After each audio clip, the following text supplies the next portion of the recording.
Alright, partners, we back. We got the Datamines now for the Wind Heroes, so let's go ahead and take a look. And we also have kind of a spoiler. Well, we're going to see the unit in due time on the trailer. I'm probably going to put the artwork in the thumbnail, so if you're going to be mad at me, then go right ahead, because I guess it's kind of a spoiler. It's the next rearmed hero. We have their weapon as well, and we have the artwork and all that good stuff. So let's just start things off with the stats for the Wind Heroes, and we're going to start with Claude, I guess. I had Kagero in front, but we'll start with Claude. So Claude has got 42 HP, he's got 44 attack, he's got 47 speed, 24 defense, and 26 res, and that gives Claude a 183 BST overall. He's got 2 super boons on plus attack and plus speed, so pretty solid stuff from Claude. Now, what's very interesting about him is that he can play in a dual phase role, kinda. He's getting a ton of DR out of his B skill, and then he's also got that new close counter skill that's giving attack and speed up 9 potentially, which is insane. And then he's able to proc lethality at the start of every attack that he does, pretty much. So this guy's actually kind of insane. He's really strong. So definitely a unit to watch out for. Alright, next up we have Kagero, who's basically like the second coming of Thief Nina. Now, there are differences and advantages to both, whereas Kagero is getting a lot more special trigger reduction. She's got -1 special trigger on her weapon, and then -1 from her duo skill there. Whereas Nina is just overloading on damage. She has a Blade Tome type of effect or a Broadleaf Fan type of effect, depending on which one would give her more bonus damage. Her duo skill is inflicting a ton of debuffs on the enemies, so... Also, she has Kanto Recall instead of Kanto Distant, which both of them are really powerful for range units, but I feel like Nina might just have the edge on having a better Kanto skill. So it's actually a toss-up which one you think is better. But as far as stats are concerned, Kagero's got 43 HP, 47 attack, 45 speed, 20 defense, and 23 res, and she has a super boon on speed and also in res. No attack, RIP, but that's fine. So this is definitely a worthwhile unit. The Thief Nina is already like one of the better units to run for pretty much all the modes, like Aether Raid, Summoner Duels, even Arena, because she's a duo hero, so she scores really good. So you're going to get a lot of mileage out of this Kagero if you decide to go for her. Now, next up out of the big three, we have Dagger, who surprisingly I think might be the best unit on the banner. I'm going to explain why that is. Okay, so Dagger's got 41 HP. We have 45 attack, 46 speed, 30 defense, and 22 res, and that gives Dagger a an overall BST of 184. And then she's also got super boons on speed and res. So the reason why this Dagger is crazy is because she's got Pathfinder built into her B skill, and then she's also able to grant Pathfinder as a start of turn bonus to whoever her support ally is. Now, this is really good because prior to this, there wasn't really a Pathfinder unit that you wanted to put in the front. Like, for example, with Duo Dagger, you would pop Pathfinder and just give everyone Pathfinder, so it would extend your reach pretty far. But in normal circumstances, you don't really have access to that many units that have Kanto or Pathfinder, so it's tough to really put something in front that's going to be able to survive a lot of hits and just tank the enemies really well. But now you can go ahead and do that. So you can protect someone with a far save or a near save unit and then go ahead and give Pathfinder to whoever you want to put in front. Maybe have Kanto control somewhere in the back as well, like with Gatekeeper after his godly refine. So being able to just like double up on Pathfinder, because Dagger's going to have it, whoever your ally support is going to have it, and you can possibly give that to a frontline unit that can hold their own in the front and then have Pathfinder as well. And then your other units that are less tanky are going to be able to abuse all the Pathfinder, run up and attack, and then get themselves out of the way with Kanto. So a very powerful unit. I can see this one being the most usable and useful out of the batch, although all three of the big three on this banner are strong. Alright, now let's go ahead and move on to the demote heroes here. We have Katria, who's on the banner as a 4-star, and then Fuga, who is going to be our Tempest Trial prize unit. So starting with Katria, she's got 39 HP. We have 45 attack, 45 speed, 25 defense, and 30 res. She is going to be a flying blue bow type of unit, and then she has a 184 BST overall and a super boon on speed. So if you were thinking about using this Catria or summoning for her and getting her merged up, it's not a bad idea at all. I think she's actually a very solid merge project. She's way better than the Summer Alincia that we had. Summer Alincia did not have stats like this. So if you're interested in a flying blue bow unit, Catria would be your girl. She's definitely better than Summer Alincia, who is free, but that's going to come down to preference. Are you interested in doing that? She's not necessarily scoring super high for arena mode, so you would just be merging her up because you think the artwork is good or she's a favorite character and you just want to build her up. So definitely a worthwhile investment if you want to go for it. And then finally we have Fuga, who unfortunately I can't say the same about. So Fuga's got 42 HP. We have 46 attack. We have 30 speed. We've got 45 defense and then 30 res. And that gives Fuga a 193 BST overall. Big RIP. This man is less than, or he ties with Cyril, who is a ranged infantry unit, which is just way better for arena mode. So, I don't know, man. I don't know about Fuga. He doesn't even have a perf weapon either, so that's also another RIP. At least the Flame Mordecai had a really nice weapon.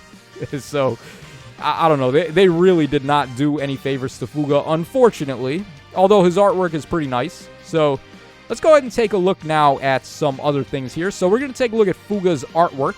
So, this is the neutral artwork. We have his attacking artwork there. Pretty good. All right, then we got the special attack artwork. I like the glow effect there. And then finally, we got the injured artwork from Fuga. Okay. All right, now here is going to be his weapon and his skills and stuff like that. So we have Wind Tribe Club plus inheritable axe right there, and it's got 14 might and 1 range.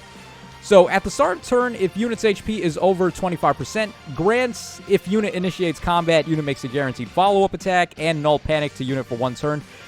This is like dirty. This is actually dirty. This is insulting because Catria's weapon gives you null follow-up and null panic. Those bastards, they did this on purpose. They only gave it a guaranteed follow-up attack. They refused to give it built-in null follow-up because if they did, this would have actually been like the premier axe to inherit on your units. It would be way better than Arcane Downfall for most of your God axe type of units like Ninja Hana or the Valentine Effie and so on and so forth. So I can't believe they did that. That is so nasty that they did that to us.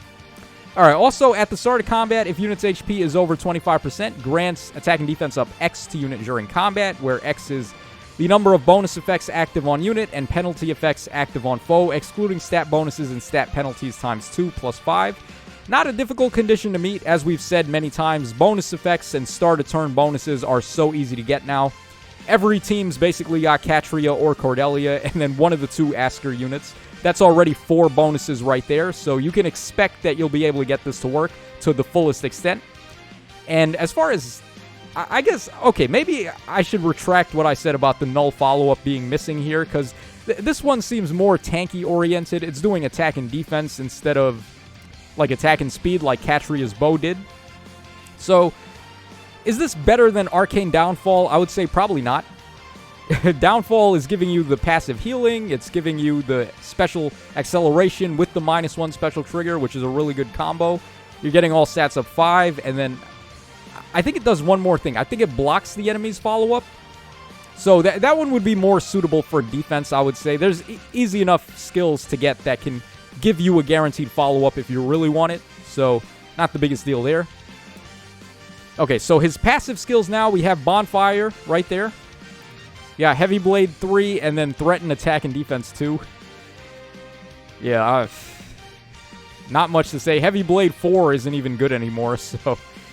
I mean, there you go. Like, can we get some good skills, please, on these units, please? If you don't want to give us the Tier 4 stuff, just... how about some Tier 3 stuff that we don't have access to yet? Like, Attack and Defense Finish 3? Maybe? Why not? Like, let us inherit the level 4 version a little easier. Alright, whatever. And then for our Sacred Seals for this batch, we're getting Fortify Beasts. Yeah, right, as if anyone's running that. And then Stillwater 1, which can be upgraded to level 2, I believe. So this would be nice on units like Legendary Lilina, Bride Lilina as well, I guess. Maybe even Duo Thor, so you can stack some more res and attack and get some more visible stats for those, like, AoE moves. Okay, so now let's take a look at the inheritance restrictions. I'm very curious about Claude's A skill, what the restrictions are there. So, attack and speed catch 3 at 4-star for Catria. Pretty good. Then we got speed and defense far trace at 5-star. Okay. Alright, Fuga's weapon, of course, is at 5-star. Bonfire is at 4-star. Heavy Blade is at 5-star. And then Threaten, Attack, and Defense 2 at 4-star. I guess this is fine if you want to go for Attack and Defense Menace. So that was the better of the two to give us at 4-star. Because at least you can run Menace 4 in Arena. It's not like the end of the world. Whereas Heavy Blade 4 has just been completely outclassed. Alright, so Attack and Speed Prime 4. This is a close counter skill that gives attack and speed. And it looks like it's exactly what I thought it is. It's just close counter. So, oh, hold on. It's not quite close counter because mages cannot get it, and staffs either. So this would only be for bow and dagger types, and actually swords can use it too. Sword, lances, axes, what the hell? Bruh.